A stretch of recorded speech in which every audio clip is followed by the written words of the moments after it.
Bonjour, on est le 23 septembre 2020. Je vous rappelle qu'on est toujours, on vient de rentrer, on est aux portes de l'automne, mais malgré tout, comme je vous ai dit, je vous rappelais, ces temps-ci, on a une série de jours qui sont agréables, très agréables, et euh, qui demandent aux gens de se forcer un petit peu, de sortir, euh, faire des pleines activités en plein air. Étant donné la clarté, la chaleur qui nous entoure euh, en ce début euh, d'automne, en cette entrée d'automne. Cependant, il va de soi que la température diminue d'un fifrelin à chaque jour. On le ressent, hein, avec de la chaleur qui était intense, pour un mois de septembre qui n'était pas caniculaire, mais au moins intense. Ben, on a eu une petite régression au fur et à mesure du temps, qui aujourd'hui, bon, je veux dire, on a toujours une certaine chaleur, mais bien sûr, on ressent une légère diminution de la température, donc ce qui veut dire qu'il fait chaud, mais moins chaud qu'avant, mais il fait toujours chaud. Voilà, il fait toujours chaud, mais moins chaud que les jours précédents. Mais on sent cette chaleur, une légère forme de chaleur qui se réduit de jour en jour. D'ailleurs, on commence à percevoir, je veux dire, des nuages qui commencent à arriver. Le ciel n'est plus de cette clarté, euh, de la clarté toute bleue, un ciel tout bleu. Avec ici, on a quand même quelques nuages épars, parfois légèrement ombrés. ombrés.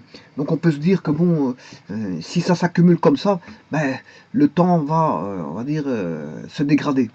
Bon, mais on n'est pas encore là, on n'est pas encore à un temps dégradé, ce qui veut dire que vous pouvez toujours profiter du bon temps et de ce 23 septembre qui est rarement vu, voilà, des entrées d'automne voilà, de cet acabit.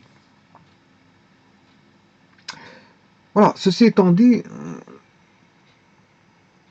on est mercredi 23 septembre. Je vous présente encore un énoncé. Le voici.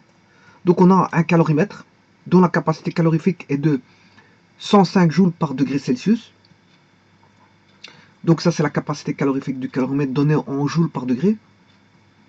Renferme 550 grammes d'eau à la température de 12,7. On y introduit 500 grammes de laiton. Et effectivement, on pouvait se dire que c'était du laiton. Alors, on pouvait se dire que c'était du laiton. On y introduit 500 grammes de laiton à la température de 100 degrés Celsius. La température finale du système calorimétrique étant de 20,55 degrés Celsius. Calcule la chaleur massique du laiton. Alors, oui, ici je m'excuse un petit peu. Je voulais dire, ouais, on s'en doutait que c'était le laiton, mais en fait, ça c'est ce qu'on y introduit. C'est du laiton. Mais le calorimètre, c'est un calorimètre en laiton. Comment je le sais? Ben, j'ai déjà fait un calcul sur voilà, la capacité calorifique du laiton. Elle valait 104,65. Allez voir voilà, les exercices sur les calorimètres dont un est en laiton, donnait 104,65 joules par degré Celsius. Ce qui veut dire qu'ici on a 105, ben c'est la réponse que j'ai trouvée un petit peu. Ceci est une donnée qui correspond presque à la réponse que j'ai trouvée sur le calorimètre en laiton. Donc le calorimètre est en laiton. Ça c'est sûr et certain. On a un calorimètre dont la capacité calorifique est de 105 joules par degré Celsius. C'est le calorimètre qui est en laiton. Donc je m'excuse, quand on dit on y introduit 500 grammes de laiton, ben ça c'est autre chose. Hein. C'est du laiton qu'on a introduit. Mais le calorimètre lui-même est en laiton. Alors, quand je voulais dire tout à l'heure, oui, oui, c'est du laiton, mais en fait, je parlais du calorimètre. Mais ici, ils ne précisent pas que c'est un calorimètre en laiton. Ils vous disent que c'est un calorimètre point. Mais je peux vous dire que d'après la valeur ici, 105 joules par degré Celsius, c'est un calorimètre en laiton. Alors, euh, sachant qu'on a un calorimètre en laiton, je vous le dis, vu qu'on a 105 joules par degré Celsius pour la capacité calorifique, elle renferme 550 grammes d'eau, ça veut dire 0,55 litres d'eau à la température de 12,7. Et on est introduit justement aussi du laiton. Autant le calorimètre étant laiton, mais on y introduit du laiton. Alors on y introduit une masse de 500 grammes, à demi-kilo, qui est lui à la température de 100, et la température finale du système calorimétrique, ben, il arrive à équilibre, bien sûr, au niveau du laboratoire. Et c'est grâce au laboratoire que vous allez retrouver, je veux dire, cette chaleur massique du laiton. C'est grâce au laboratoire. Et pas un calcul. Voilà. Je vais vous expliquer pourquoi. Bon, mais avant tout, mettons les choses en place. C'est un mélange. Donc on a les mélanges sont constitués, bien sûr, on a un sous-système 1 qui est l'eau. On a un sous-système 1 qui est bien sûr l'eau. Et on a un sous-système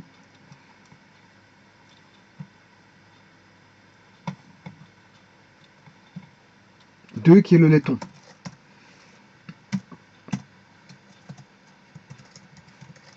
Alors de ça, qu'est-ce qu'on va faire? Bien sûr, sous-système 1 à l'état 1, on a un certain état, voilà, et puis un sous-système 2 à l'état aussi initial du laiton, et puis on fait un mélange. Hein. Donc on va voilà, mélanger les deux corps pour avoir un système mélangé qui est l'étude du système, le mélange. Le système, c'est le mélange. C'est l'interaction, si vous voulez, du sous-système 1 avec le sous-système 2. Alors on a une interaction entre les deux sous-systèmes, et c'est l'interaction des deux sous-systèmes qui va nous donner le système mélangé.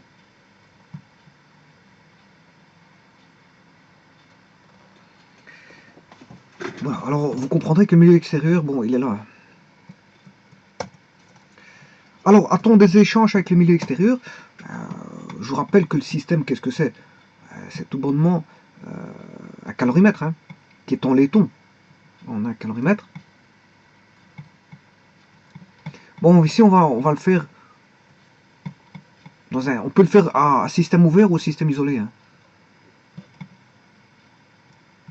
Alors là, si on fait un système ouvert ou système isolé, on a le CMP ou le CV. Chaleur massique à pression constante ou chaleur massique à volume constant, suivant qu'il est ouvert ou fermé. Alors, il est en laiton. Le laiton est en couleur jaune orangé, suivant la proportion de laiton ou de zinc. Hein. C'est la proportion de zinc ou de laiton, parce qu'on peut amalgamer sous différentes proportions. Bon, on aura différentes couleurs du calorimètre, puisqu'il est en laiton. Voilà. Donc on a un système isolé ici, ce qui veut dire qu'on a logiquement, là ce sont des parois adiabatiques, c'est-à-dire que les parois ne peuvent échanger de la chaleur avec le milieu extérieur, donc on aurait un système isolé. Mais ce qu'il y a, c'est qu'on a un système qui n'est pas parfait. On n'a pas, je veux dire,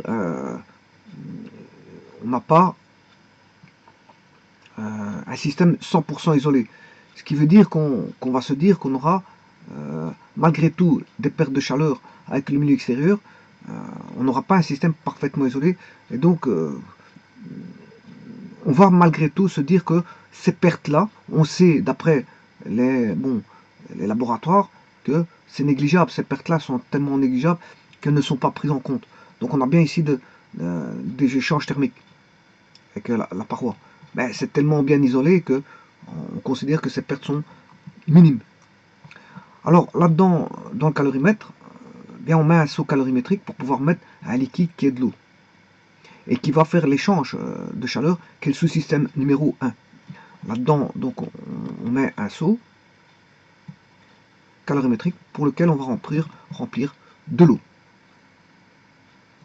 Alors, dans cet énoncé là, l'eau, on a 550 grammes qui est à la température de 12,7.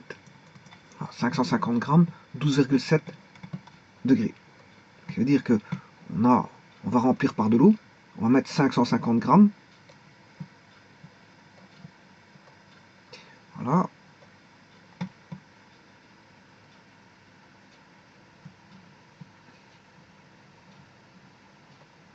Donc, l'eau, on sait bien que le sous-système eau, il y a 550 grammes.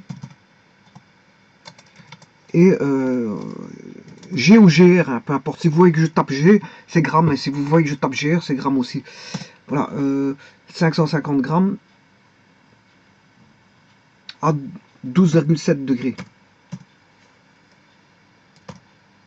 Voilà, ça, c'est la température de l'eau. Bien sûr, mesurable par un thermomètre.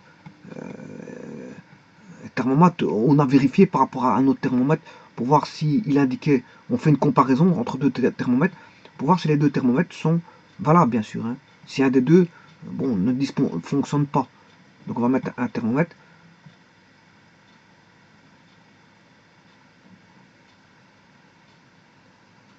Voilà. Alors le sous-système 2, ben, il s'agit de laiton. On va mettre du laiton.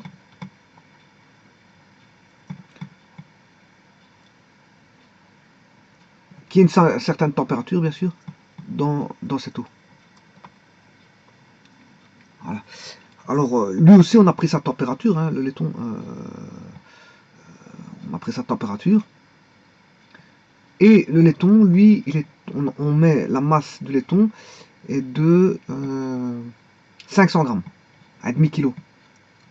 On a mis un échantillon de 500 grammes. Ouais, ici je veux mettre GR quand même. Et la température est de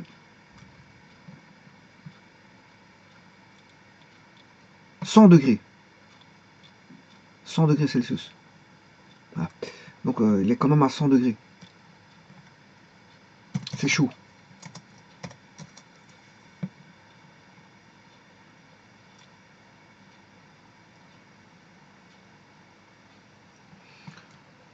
Voilà. Maintenant, bien sûr, là ils sont séparés. Hein.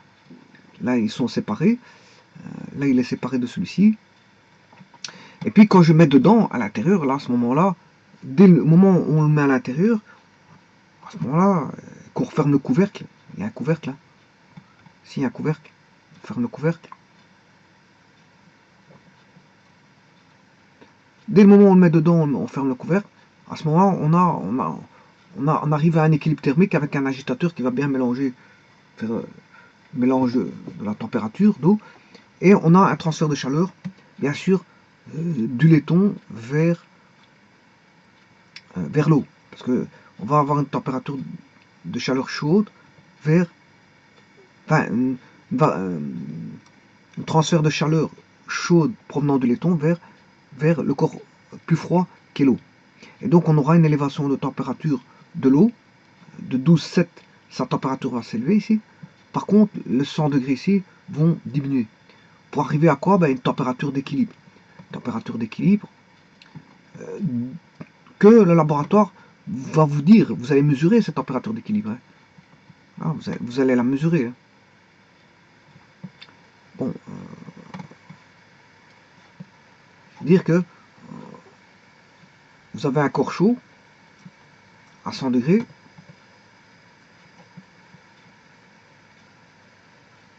Voilà. Et un corps froid.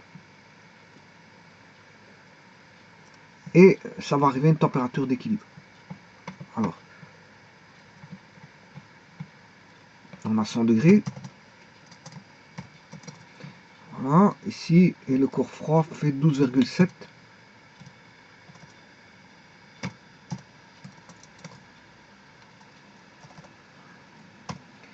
Et la température d'équilibre, je vais aller la rechercher, suivant le laboratoire bien sûr, elle est de 20,55. Voilà la température d'équilibre.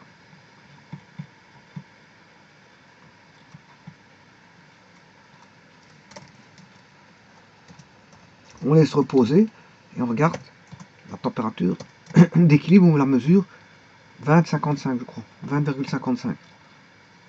20,55.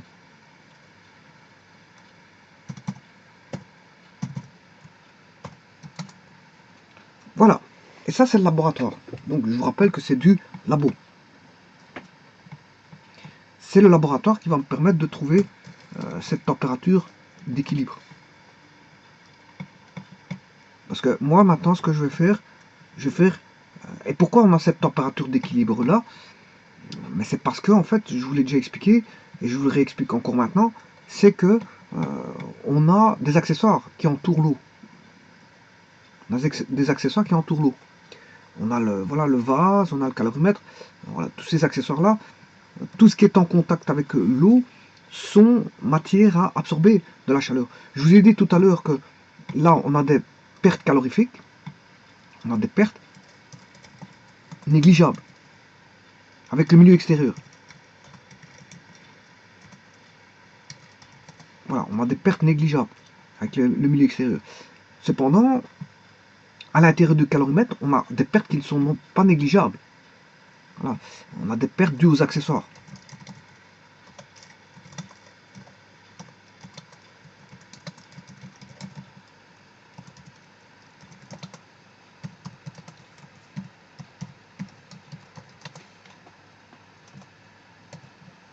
Voilà. Donc on a des pertes. On a des pertes, j'aurais dû mettre avec S, mais enfin bref, c'est pas grave. Alors, on a des pertes dues aux accessoires qui sont non négligeables et des pertes négligeables.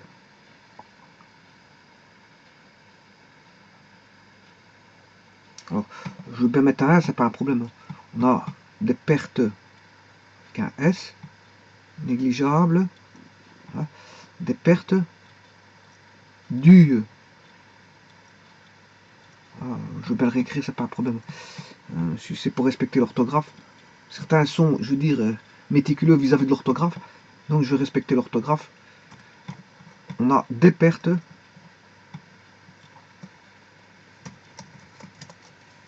négligeables. Là,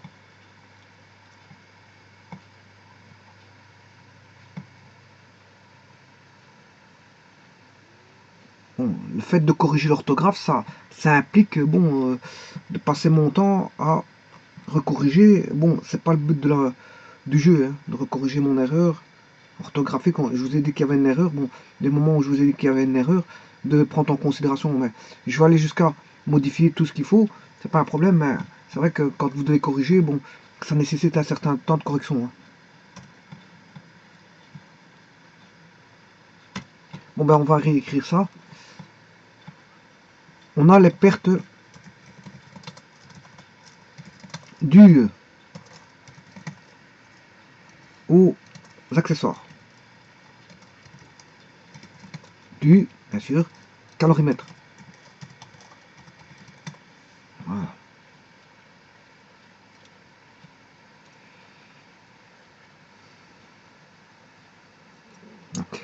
Donc, autant celles-ci sont négligeables, autant celles-là ne le sont pas. Elles ne le sont pas. Donc il faut prendre en compte on va dire, ces pertes. Alors comment va-t-on faire? Ben, vous savez très bien qu'il existe, là on a, il faut, le sous-système 2 possède une certaine chaleur, que je vais appeler delta Q laiton.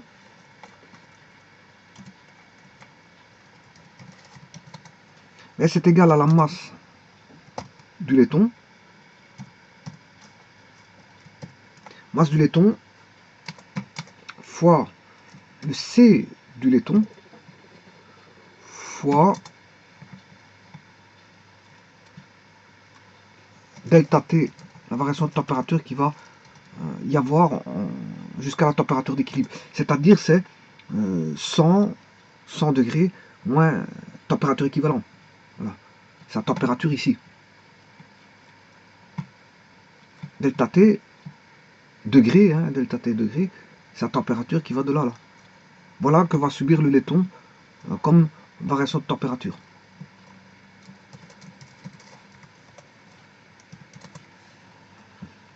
Bon, mais maintenant, delta QO.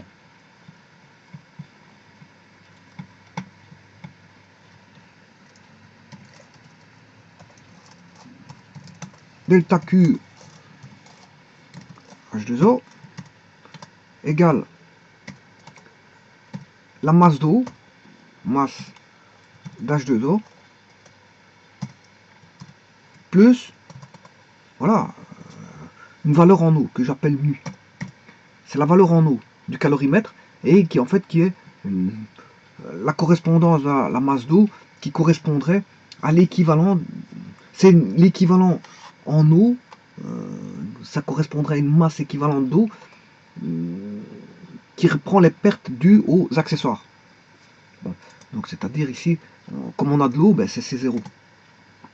Ça c'est le C0 de l'eau fois delta T degrés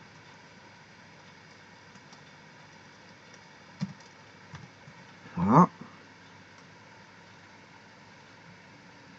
Et le delta T degrés, ben, c'est la température qui va aller de là à là.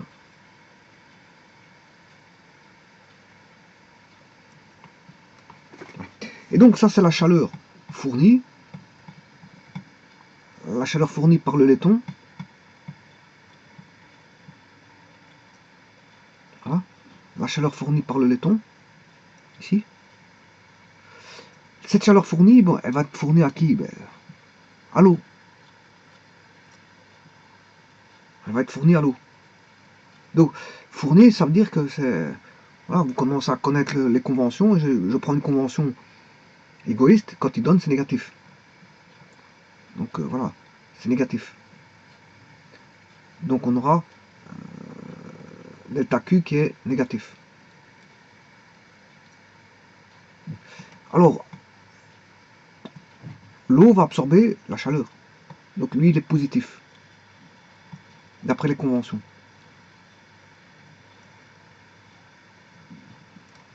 Voilà. Bon, maintenant, on peut faire notre calcul. Puisque la première chose que je vais faire, il n'y a pas de plus que. Hein, moi, ce que je vais faire maintenant, c'est d'abord calculer la température théorique d'équilibre, pour savoir où elle en est. La température théorique à l'équilibre, ça veut dire que je ne vais pas prendre le mu en considération. Ça veut dire, bon, je vais négliger les pertes dues aux accessoires du calorimètre, dans un premier temps. Voilà, donc je vais chercher l'équilibre comme s'il n'y avait pas de mu, comme s'il n'y avait pas d'accessoires, comme s'il n'y avait que de l'eau. Alors là, je fais un équilibre, un calcul d'équilibre, delta Q H2O plus delta Q laiton est égal à 0. Et je recherche, si vous voulez, voilà, la température d'équilibre, ou delta T, la température d'équilibre, c'est voilà, 100 moins la température d'équilibre pour le laiton, et c'est plutôt température. Si je fais, bon, je vais l'indiquer, hein, je vais l'indiquer ici sur Excel, enfin sur Excel Starter, parce que c'est pas véritablement un vrai Excel, c'est une partie d'Excel, donc c'est pas, je vous l'ai déjà dit ça. Bon, il faudrait écrire ceci, je vais écrire ici.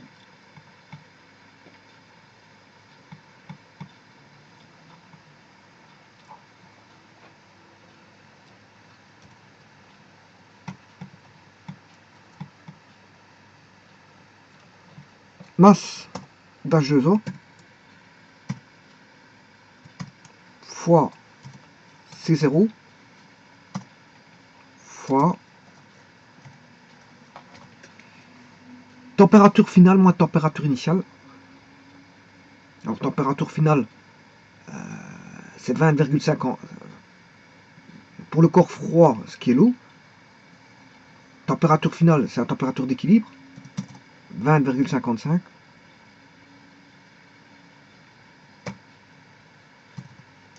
Moins 12,7. Bon, le C de l'eau, vous le connaissez, hein, vous devez le connaître, en tout cas si vous faites de la calorimétrie, 4,18 joules par gramme et par degré Celsius, ou 4,18 kJ par kilo et par degré Celsius. Et la masse, ça dépend. Vous utiliserez le C0 en fonction de joules par gramme et par degré Celsius si vous travaillez, si la masse d'H2O est en grammes, et si la masse d'H2O est en kilos, ben vous utiliserez le kilojoule par kilogramme et par degré Celsius. Alors, ceci, vous faites plus la masse de laiton, fois C laiton fois delta T, et delta T c'est température finale moins température initiale. Température finale c'est la température d'équilibre moins 100. Là vous faites égal 0.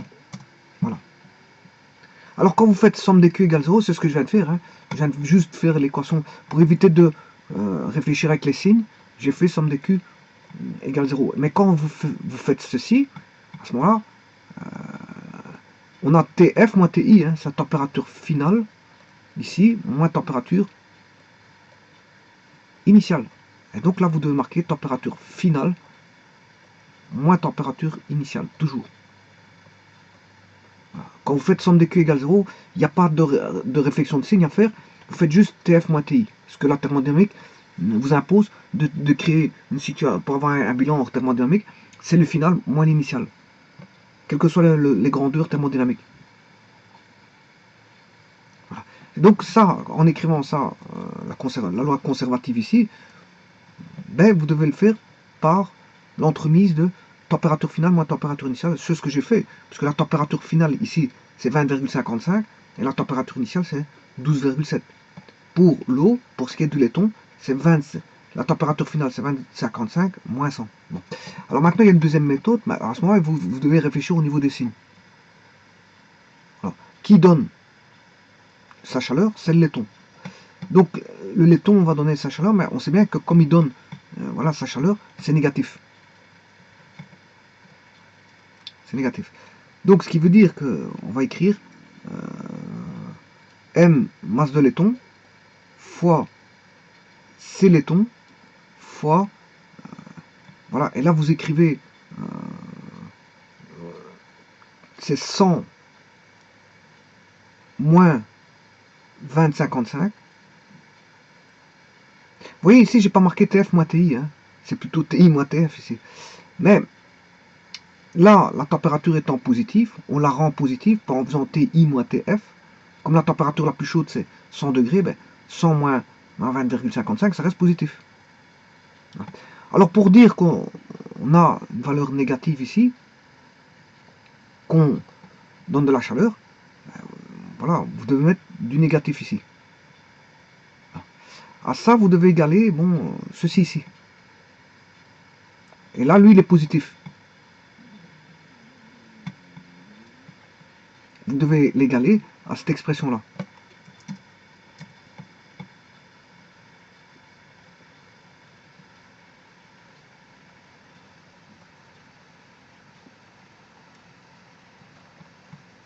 Je vais le réécrire.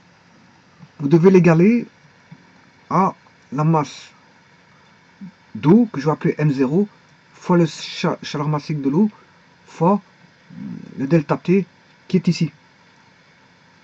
Et lui, il est positif, hein, ce delta T. Voilà. Alors, là maintenant, intervient un problème qui ne va pas. Enfin, ce que je vais faire, c'est d'abord... Oui, il y a quelque chose qui ne va pas parce que vous voyez que ça c'est positif, ça c'est négatif, mais que dans l'autre terme c'est positif. Alors pour rendre positif, ben, je vais justement inverser celui-ci. Je vais faire 20,55 moins 100. Voilà. Voilà. Et je vais faire cette fois-ci TF moins TI. Ce qui veut dire 20,55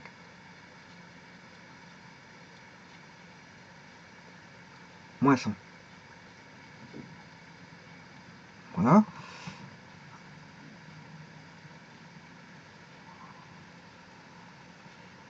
Et maintenant, le moins, je vais faire passer de l'autre côté. Donc il va devenir plus.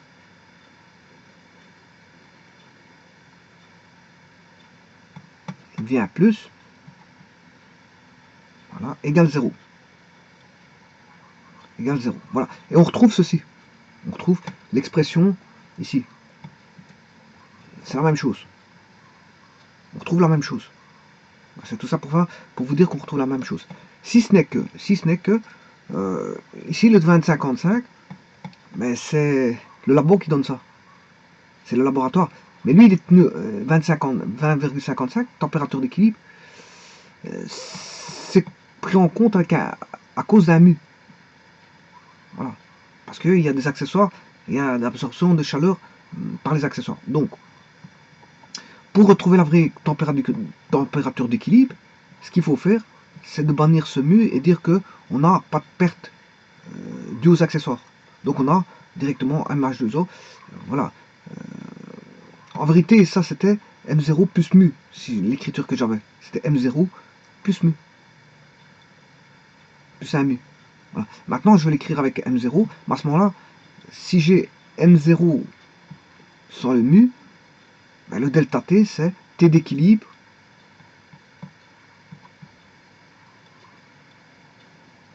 Puisque je ne connais pas la température d'équilibre, que je recherche via une équation, moins 12,7.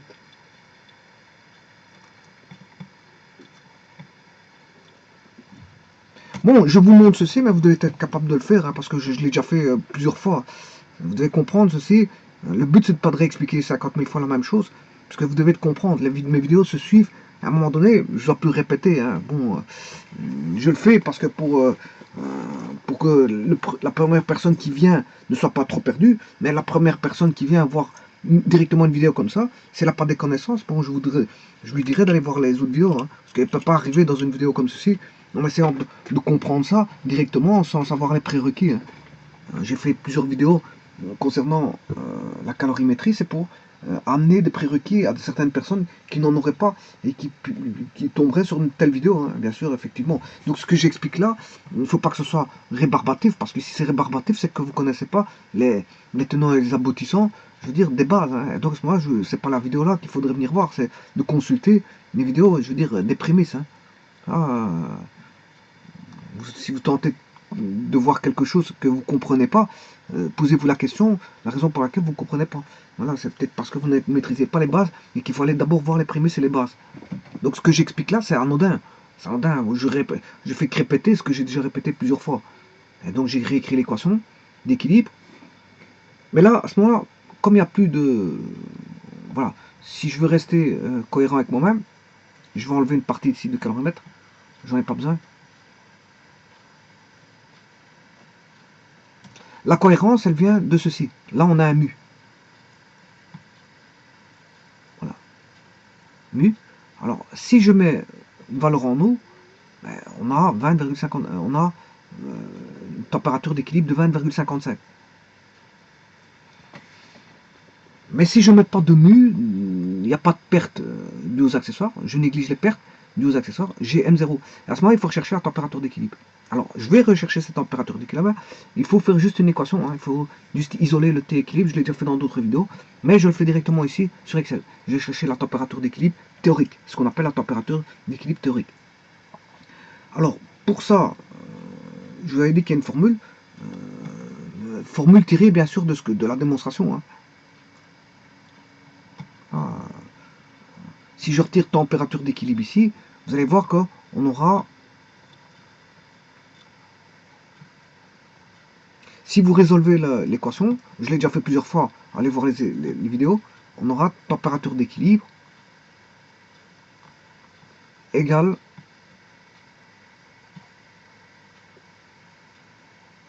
A.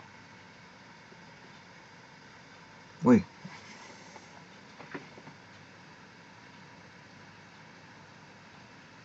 Oui, avant je le faisais avec deux substances identiques. Bon, mais si on a du laiton. Oui, c'est vrai qu'avant je le faisais. Bon, je vais refaire la démonstration alors. Je vais refaire la démonstration, c'est pas un problème. Donc, on a M0 qui est la masse d'eau. Hein. Pour aller plus facile, je vais appeler M0. M0 fois C0 fois température d'équilibre. T final, c'est température d'équilibre moins température initiale.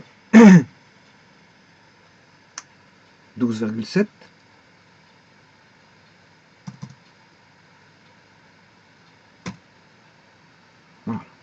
T final moins T initial. Voilà. Alors, ça, c'est égal à moins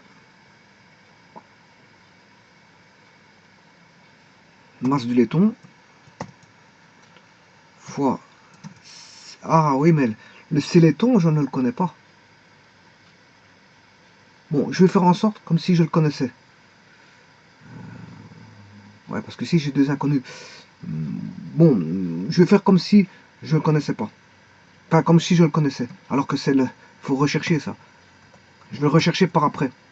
Dans un premier temps, je vais chercher la température d'équilibre théorique. Pour voir par rapport à ce 20,55 où il se situerait. Alors, on va écrire 100 moins température finale, qui est température d'équilibre, moins 100.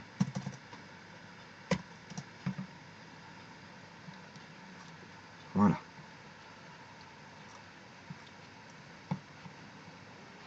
Donc on aura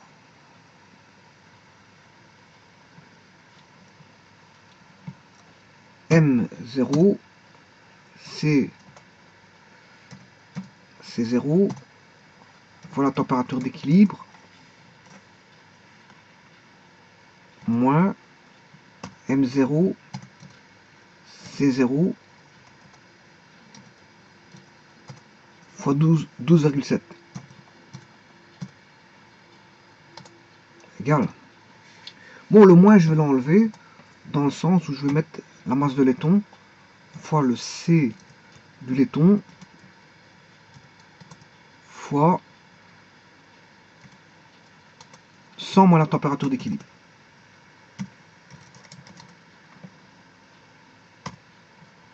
Voilà. J'ai ceci. Alors, je vais multiplier par 100. Je vais distribuer. Ici. Donc, j'aurai 100 fois ceci.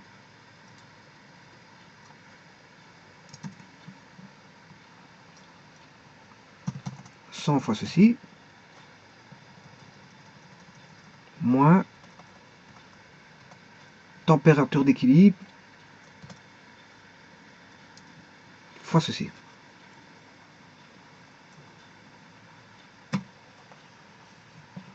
Voilà.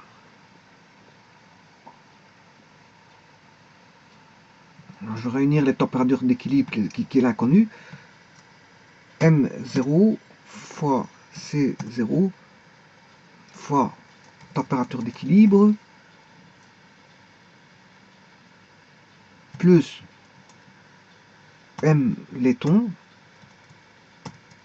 fois masse laiton, bien sûr le tout fois la température d'équilibre,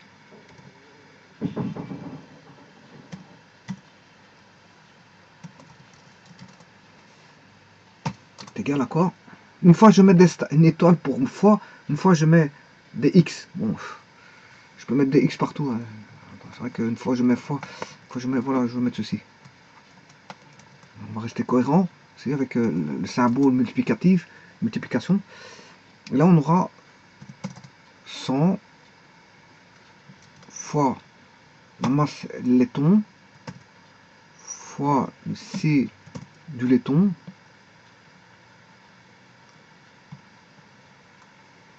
plus la masse d'eau fois le C0 de l'eau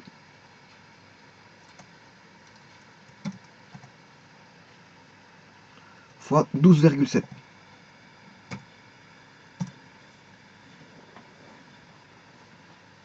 Là, on peut retrouver la température d'équilibre. Ici, j'ai oublié de mettre en évidence celui-ci.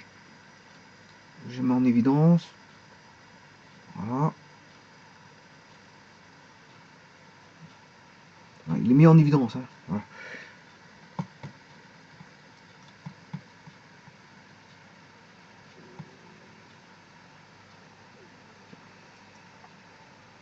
Donc on a la température d'équilibre qui vaudra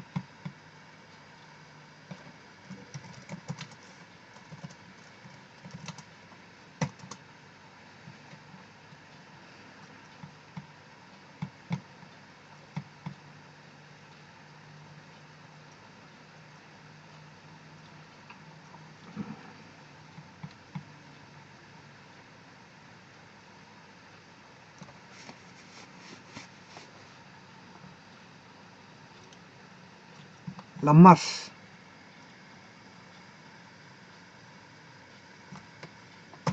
du laiton fois le C du laiton fois la température du laiton. Or, la température du laiton ici est à 100. Voilà. Le tout divisé par voilà, la somme des MC.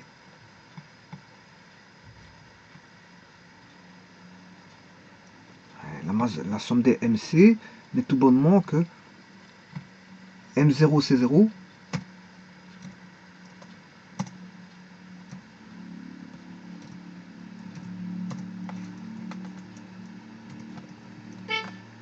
plus M laiton fois C laiton. Voilà.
Bien sûr, là, il y a ça c'est la température du laiton qui va contribuer par rapport au rapport des M fois C. Alors, quand je dis rapport des M fois C, c'est le rapport de...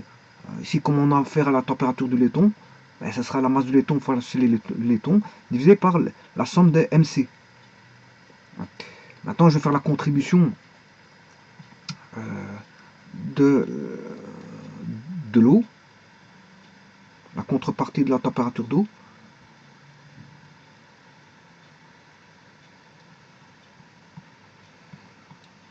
Là, je vais voir plus ou moins la même chose, mais pour une température d'eau.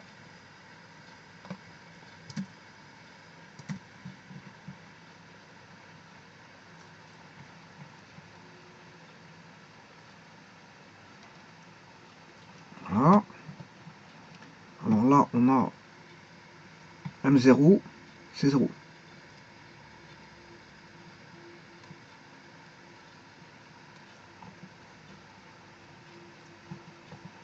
Voilà. M0, voilà, fois C0. Voilà. Et n'oublions pas la température de l'eau qui est à 12,7 fois 12,7.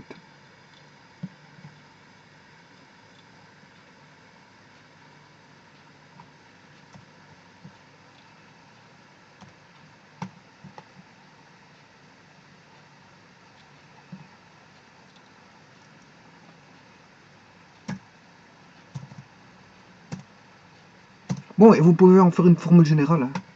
Bon. Là, c'est la température corps chaud. Température corps chaud.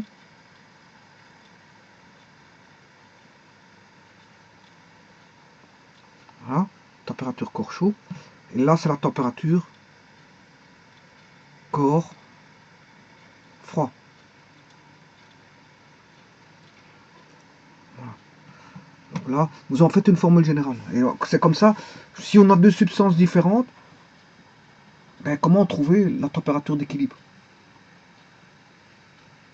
Bon, je vais adapter ça dans mes calculs, parce que ça, c'est pourquoi je fais ça, parce que je vous réexplique, pour bien comprendre les choses, parce que ça, c'est la température du laboratoire, 20,5, et ce qui permet de trouver le nu, c'est-à-dire la valeur en eau du calorimètre. Or, théoriquement, on n'a pas ça. Je vais vous montrer que sans les pertes, qu'est-ce qu'on aurait en température d'équilibre. Voilà. Je vais regarder si on est loin ou pas de la température d'équilibre du laboratoire. C'est surtout ça que je vais regarder. Alors, maintenant, je vais calculer ça. Alors, bien sûr, c'est pas M1, tout ça, je vais effacer parce que c'est pas bon. Alors, je vais calculer tout ça. Tout d'abord, il me faut... Je vais retirer les unités.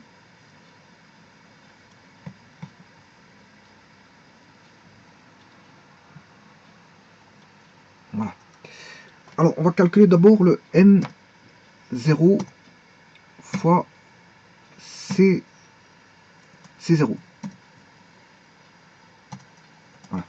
Alors, la masse d'eau égale... Alors, la masse d'eau, c'est en kilogrammes 550 grammes.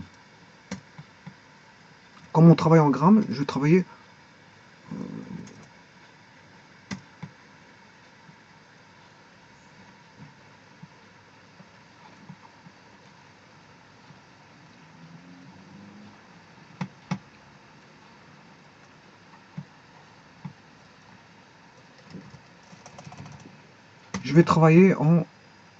en joules par gramme et par degré Celsius, c'est-à-dire 4,186. Je vous prends 4,186. Voilà. Là, je le M0 fois C0.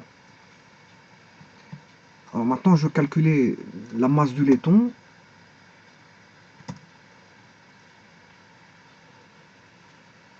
Fois le C du laiton.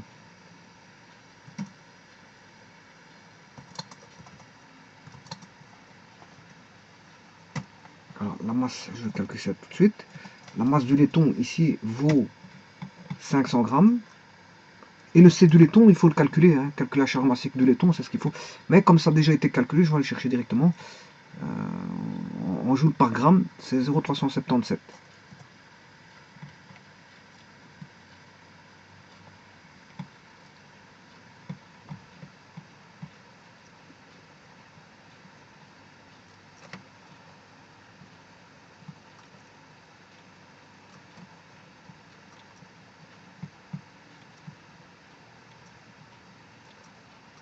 Voilà. Alors, les unités de ça, on a des kilos, des kilogrammes, fois... Enfin, je m'excuse, on a pris des grammes. Voilà, j'ai pris des grammes, fois des joules par gramme et par degré Celsius. Ce qui veut dire que j'ai une simplification des grammes avec les grammes, et il va rester des joules par degré Celsius. Voilà, idem ici, des joules par degré Celsius. Voilà les unités de M0, C0 et de M laiton fois C laiton.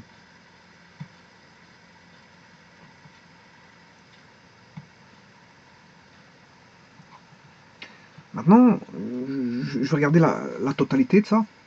C'est de faire juste, je vais faire donc la somme des deux, M0 fois C0 plus la participation du laiton, masse laiton fois le C du laiton.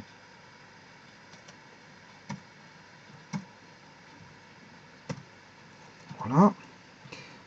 En faisant ça, ben, je fais juste la somme de ces deux-là.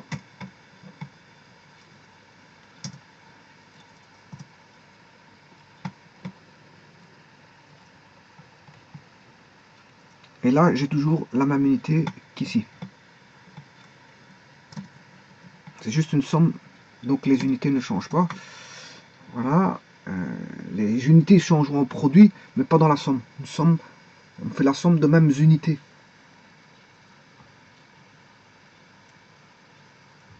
Alors, maintenant, je vais calculer ici le rapport. Là, il n'y a plus d'unité parce que c'est un rapport.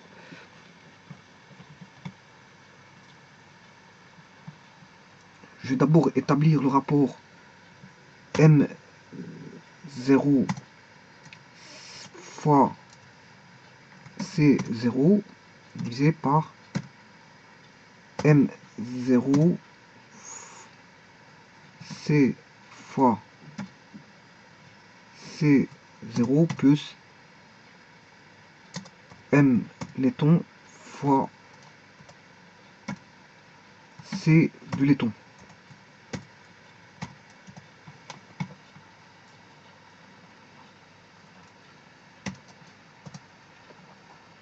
faire ce rapport-là, c'est-à-dire c'est celui-là, M0 fois C0, divisé par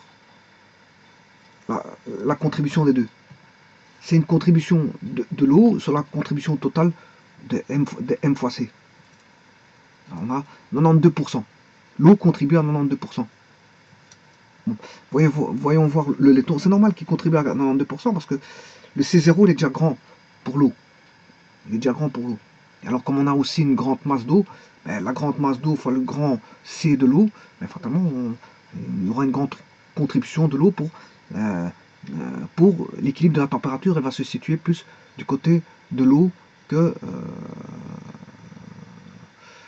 Enfin, la contribution va faire en sorte que la variation de température apportée le sera grâce en grande partie à 90% de l'eau. Alors maintenant, voyons la contribution du laiton, la variation de température du haut laiton.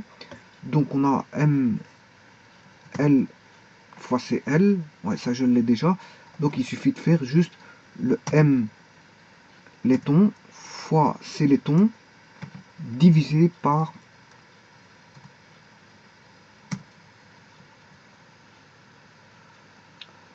M O fois C de l'eau plus masse de laiton fois C du laiton. Encore une fois, je vous dis que qu'est-ce que c'est ceci? C'est un rapport. Enfin, là non, là c'est... je vais calculer ceci parce que je ne l'ai pas.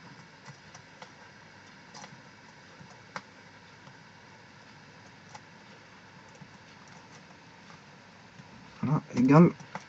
Et là, on va calculer. Mais je peux faire 1 moins 100% moins 1 moins 0,92. Je peux faire 1 moins ceci. Logiquement, je dois trouver ça. 1 moins celui-ci. Voilà. Ça vaudra ça. Bon, on va quand même le calculer pour voir si on a bon. Donc c'est M celui-ci divisé par celui-là. Voilà, c'est juste. Il n'y a pas d'unité. Il n'y a pas d'unité. Bon, maintenant, je peux calculer la température d'équilibre. Hein. Puisque je connais la température d'eau et je connais la température du laiton.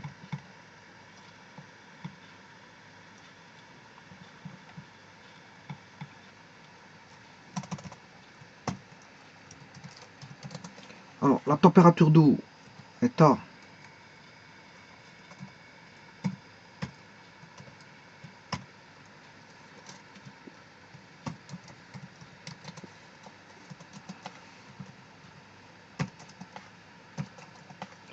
la température d'eau est à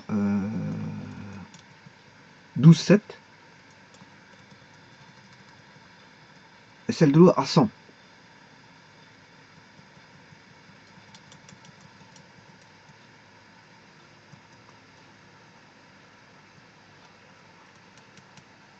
Là, je vais aller chercher les températures. D'eau 12,7.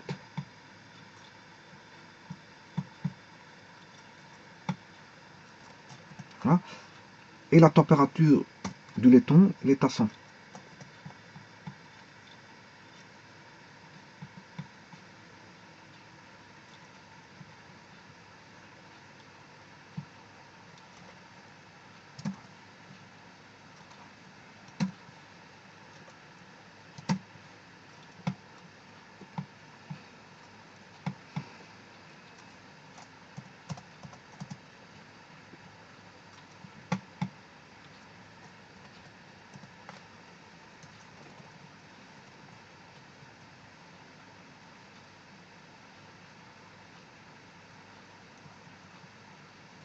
Voilà, et maintenant je peux trouver la température d'équilibre, théorique, hein,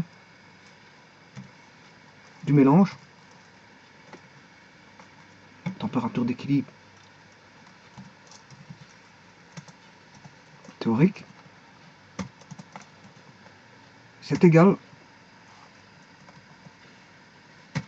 Donc la température d'eau fois M0, non, fois le rapport direct de, je m'excuse, je recommence, hein. C'est égal, j'applique juste la formule ici, hein. Bon, c'est la température justement d'équilibre théorique, contrairement au laboratoire.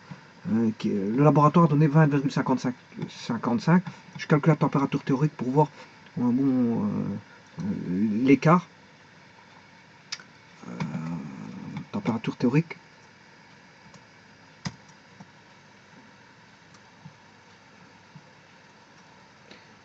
Eh bien, il suffit de faire bien sûr température d'eau fois le M0, C0 fois 92%. Voilà. À cela, bien sûr, il faut ajouter les 100 degrés du laiton fois la participation du laiton au niveau des, voilà, des MC, qui est de 0,075. Voilà, 19,32 degrés Celsius.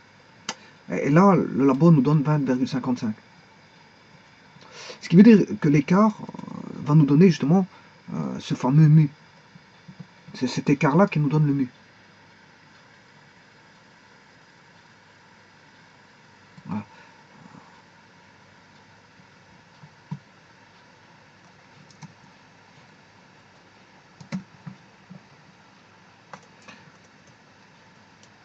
Donc, je vais le rajouter ici. Écart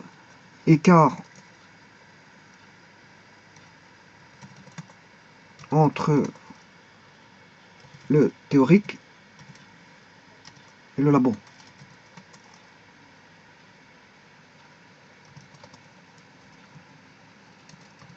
Et cet écart, vous faites tout simplement la différence des deux.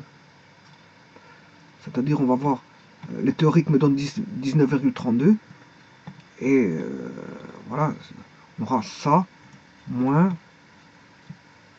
celui-ci. Donc ça, et ça c'est la participation prise par, si vous voulez, par les accessoires. C'est les accessoires qui vont faire en sorte qu'on aura une chute de température de 1,22 si vous voulez. Voilà. Alors maintenant, je peux calculer la chaleur absorbée par l'eau froide seule. La chaleur absorbée par l'eau froide seule, c'est MC delta T. Voilà. Donc, voilà. Le théorique a été fait. J'ai vu l'écart entre le théorique et le labo. Maintenant, je vais calculer la participation prise par l'eau, M0, C delta T. Voilà. Ça, c'est l'eau. Bon, et prise par l'eau, là, il suffit de faire MC delta T. Et MC delta T, donc on a la masse d'eau, 500 grammes, je vais faire le calcul ici. On a 500 grammes fois 4,186 fois la variation de température qui était de, par rapport au labo bien sûr, hein, c'est 12,7 moins température d'équilibre. Bon, ici je prends TI, moi j'aurai un négatif, mais bon, je vais le mettre en positif, hein. Moins 20,55. Voilà. Moins 6000. Non, ça c'est pas bon.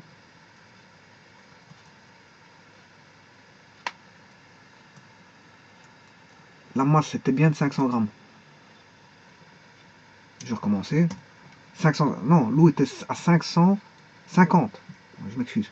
550 fois 4,186 fois 20,55 moins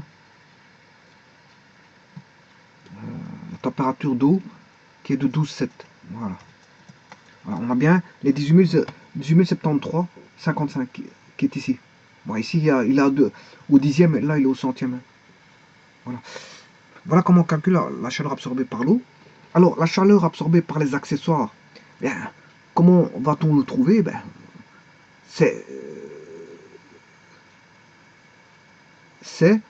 On a un calorimètre dont la capacité calorifique est de 105 joules par degré. Et c'est ça qui va nous donner, voilà, la perte due aux accessoires. La perte due aux accessoires est là. Alors, j'ai 105 joules degrés, voilà, mais il va subir une variation de température de, on va faire 105 multiplié par la variation de température de, elle va évoluer de 20,55 moins, voilà, je m'excuse, j'ai mal fait mon calcul, c'est égal à 105, donc ceci, fois la variation de température du calorimètre qui va varier de 20,55 moins 12,7. Parce que aussi bien l'eau va varier de 12,7 que les accessoires. On a bien 24. Voilà la perte en eau. La perte du calorifique due aux, la chaleur absorbée par les accessoires ou la perte calorifique des accessoires qui va se soustraire à l'eau, bien sûr. 24. Maintenant, si vous voulez la chaleur globalisée, c'est la chaleur absorbée par l'eau froide seule, ainsi que la chaleur absorbée par les accessoires, ce qui fait la chaleur globalisée, c'est-à-dire la chaleur absorbée totale. Et là, il suffit de faire une bête de somme. Hein. Vous faites 18 000 plus 824, vous avez 18 000, vous avez ce nombre-là. Voilà. Alors maintenant, on demandait la chaleur massique de l'eau. Maintenant, c'est simple, puisqu'on a la chaleur totale du système, hein, on connaît la chaleur totale du système. Donc, on a, je l'écris ici, donc on a la chaleur totale du système. Donc, rappelez-vous que le sous-système, qui était le laiton, va fournir un sous-système 2, qui est le laiton fourni au sous-système 1. Voilà. Lui, il va absorber la chaleur provenant du laiton. Ça, c'est l'eau. Le laiton étant le corps chaud. Le laiton étant le corps chaud. Il va absorber. Or, je viens de trouver maintenant les pertes dues aux accessoires plus la chaleur absorbée par l'eau qui fait la chaleur totale. Delta Q totale. De l'eau. Là, enfin, je m'excuse. Le delta Q total absorbé par le système eau et ses accessoires. Donc, mais ce delta Q là, il vient d'où? Mais il vient de là. Il vient de là. Il vient d'ici. Donc, le delta Q, il est aussi bien à gauche qu'à droite. Hein. Cette chaleur-là, là, elle est fournie par le laiton. Donc, j'ai aussi un delta Q qui est le même. Delta Q total. Il est égal à celui-là. Il est égal. Or, je viens de trouver celui-ci. Je viens de trouver celui-ci. J'ai le delta Q total. Donc là, maintenant, pour le laiton, c'est facile. Le delta Q, c'est masse de laiton fois C laiton fois delta T qui est connu. Le delta T ici, il est connu. Hein. Parce que le delta T pour le laiton, il va varier de, voilà, de 100 à 20,55. Donc j'aurai 100 moins 20,55. Et ça, on connaît le delta Q total, hein, je vais le calculer. Le delta Q total est connu et la masse du laiton est connue. Donc on s'est retiré, on s'est retourné l'inconnu X qui est la chaleur massique du laiton. Bien sûr, attention qu'ici il est en grammes. Hein. En grammes, enfin la masse ici est en grammes, je m'excuse, parce que ça c'est la température. Bon, on va faire ce calcul là et vous allez voir qu'on va trouver voilà, la chaleur massique du laiton. Alors, calculons d'abord ceci en faisant l'équation. Le delta Q total, il est là. Je vais le diviser par la masse du laiton, 500 grammes, divisé par la variation de température subie par le laiton qui va passer de l'état 100, moins 20,55. En faisant ça, vous avez 0,48. Ouais, comment ça se fait que j'ai 0,48? Je vais recommencer. C'est plutôt ici que je vais trouver ça. la chaleur totale est de 18 000, voilà, divisé par la masse du laiton. La masse du laiton, c'est 500 grammes. Voilà.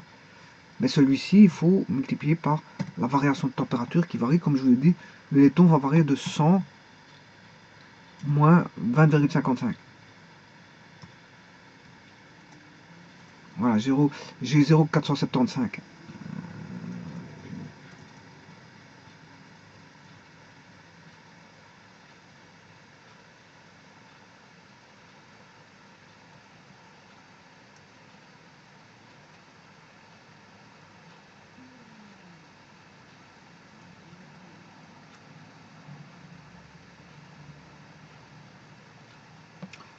0,475. Donc ici, il y a peut-être une erreur. Hein. Je vais regarder tout de suite. 18 000 divisé par une variation de température. Effectivement, il y a une erreur. J'ai oublié de prendre la masse. J'ai oublié de prendre la masse. Bon.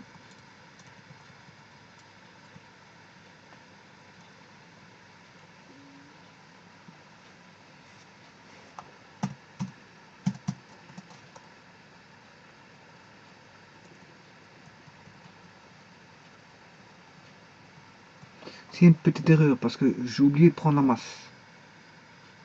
Donc,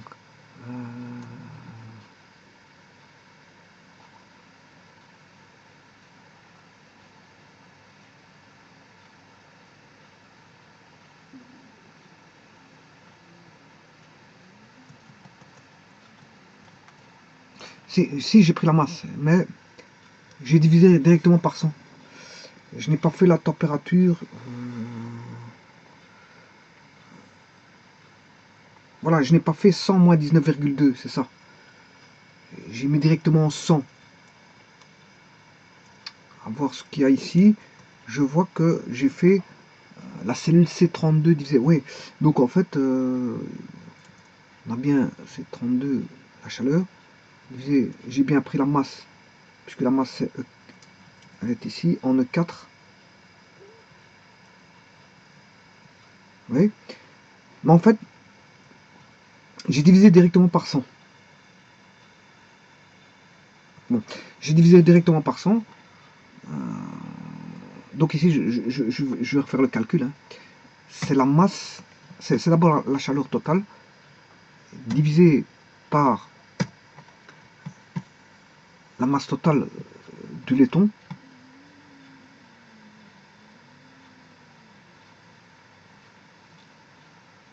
Voilà. Et ça, on multiplie par la température de 100 moins la température d'équilibre qui est là. Voilà, 0,38. Et bien sûr, ça c'est en joules par gramme. Et si on veut en joules par kilogramme, en joules par kilogramme, ben, il faut multiplier par 1000. Voilà. Alors maintenant, ceci étant dit, j'y suis presque. Hein. J'y suis presque. En vérité, dans les tables, la masse, enfin la chaleur massique du laiton est de 377 joules par kilo.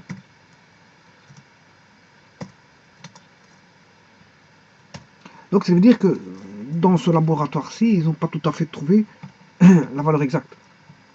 Donc, qu'à cela ne tienne, grâce à ce petit programme qui est fait ici, au travers du logiciel Office Starter, au niveau du tableur, il est possible de calculer justement ce 377 pour quelle valeur de température on devrait avoir on devrait avoir le 377. Alors pour ça, qu'est-ce que je vais faire? Je vais essayer de rendre les choses contrôlables. Qu'est-ce que je dois contrôler? C'est le 19.2. C'est ça que je recherche. Je recherche par rapport à quoi? Mais par rapport au 377. Il faut que j'obtienne 377. Ce qui veut dire que la réponse qui est ici, voilà, je vais la ramener tout près. Voilà, tout près de la température, et je vais le mettre là. Il ne l'a pas pris, je ne sais pas pourquoi. Recommençons. plutôt mettre égal. Égal. Ceci. Voilà. Bon, je vais vous dire tout de suite, on y est loin. On y est loin. Voilà. Et par rapport à la véritable température d'équilibre, bon, on est loin, mais la température d'équilibre, on fait un écart négatif. On fait un écart négatif. Bon, ça veut rien dire, hein. Je peux faire un écart positif comme un écart négatif, c'est pas ça qui va changer la donne. Vous voyez qu'avec un écart négatif, on a quand même 387, on a voilà, un écart de... Je vais mettre l'écart ici, par rapport à 377, ceci moins 377, hein, c'est l'écart. Voilà. Alors, essayons d'obtenir... Bon, c'est un laboratoire, on a obtenu ce qu'on a obtenu. Hein. Ben, moi, je vais vous mettre théoriquement ce que le laboratoire devait mettre exactement pour avoir le 377, c'est surtout ça. Voilà. Alors, je vais le faire par simulation, mais avant ça, je vais mettre les unités. 387, c'est 387 joules par gramme et par degré Celsius. Voilà. Et que là, on a l'écart de température, l'écart entre le labo, au niveau de température bien sûr, l'écart entre le théorique, la température théorique,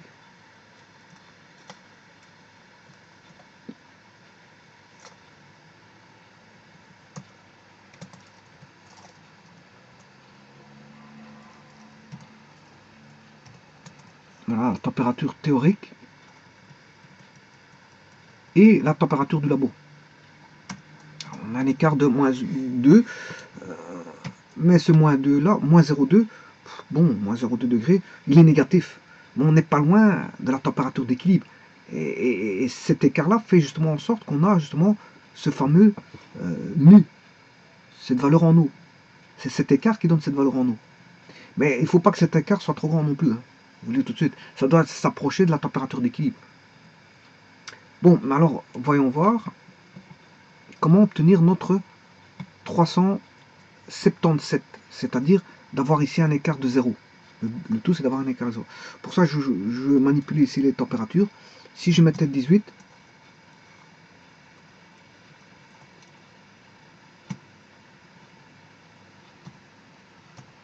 mettons 18. Là, c'est pas bon. Bon, il faut que je mette aussi à l'esprit que dans l'énoncé, c'était 19,2. Hein. L'énoncé, c'était 19,2. Alors, perdons pas de vue que l'énoncé, c'est 19,2 non plus, parce qu'il ne suffit pas d'après d'oublier cette valeur et de se demander quelle était cette valeur d'énoncé. Alors, si je mets 18, vous voyez qu'on a 311. L'écart de moins 65. On va mettre 19. Voilà, 19. On a presque 377. Donc, pour l'instant, le 19 est bon. Parce que la valeur, c'est 377. Hein. On a un écart que de 2. On va mettre 19,1. Un écart de 3. 19,2. Un écart de 10. Apparemment, pour l'instant, le meilleur, c'est 19. C'est 19 degrés pour l'instant, le meilleur. Voilà. Bon, on va essayer 18,99. Non. 19. Ouais, pour l'instant, le meilleur, c'est 19. Alors, 19,05. Voilà.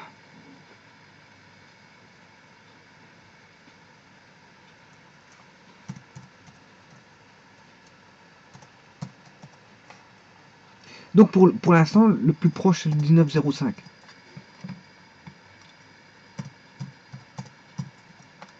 Voilà. Le plus proche, c'est le 19,05. Là, j'obtiens 377. Avec 19,05. Je vais essayer de m'en approcher encore un peu plus. En diminuant les 67 centièmes. 19,0456. Voilà. 19,0452. Voilà.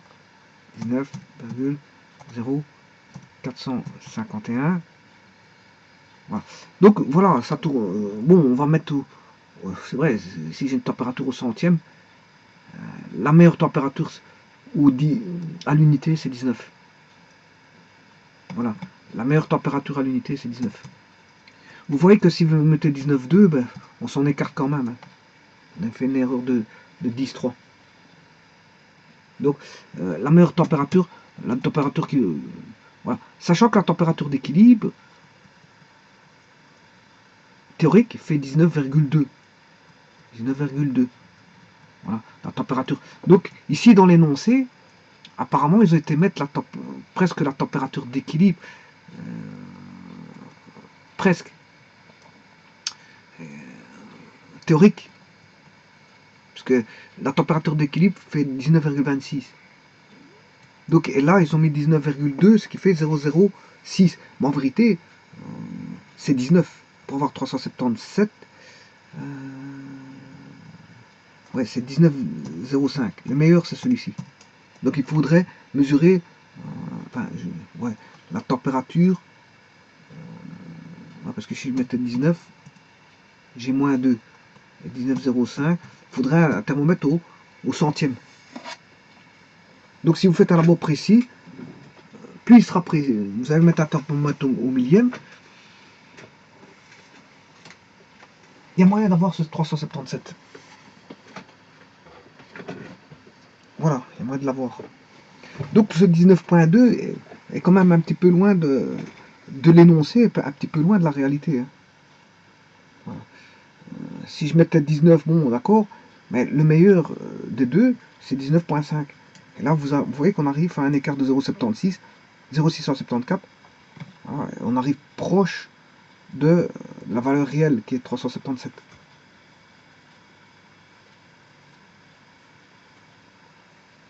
Alors, l'écart il est là. Si je vous le mets en millième, je vais vous le mettre en millième.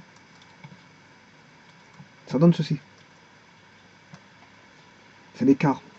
Bon, 0,674, bon, avec une température au centième de 19,05, on est presque bon. Donc l'énoncé donnait 19,2, on était quand même un petit peu loin de ce 377. Voilà, on était un petit peu loin de ce 377. Pour avoir 377, il faut mettre 19,05 et non pas 19,2 comme l'énoncé le disait. Mais pour ça, il faut un thermomètre au centième, voilà, qui mesure au centième. Et non pas un thermomètre qui mesure au dixième. Donc si vous faites un laboratoire, plus vous allez avoir un thermomètre, je veux dire, qui va descendre en précision, et plus vous allez avoir atteint de manière assez fine la fameuse chaleur massique du laiton, qui est de 377 joules par gramme et par degré Celsius. Joules par kilo. Joules par kilo, pas joule par gramme, c'est en joules par kilo, je m'excuse. Si je me suis trompé dans l'unité, je vais corriger ça vite tout de suite.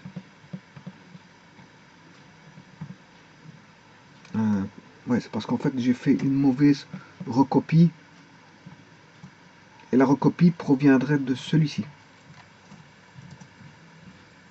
Voilà. Voilà, je vous remercie beaucoup. Je vous remercie beaucoup.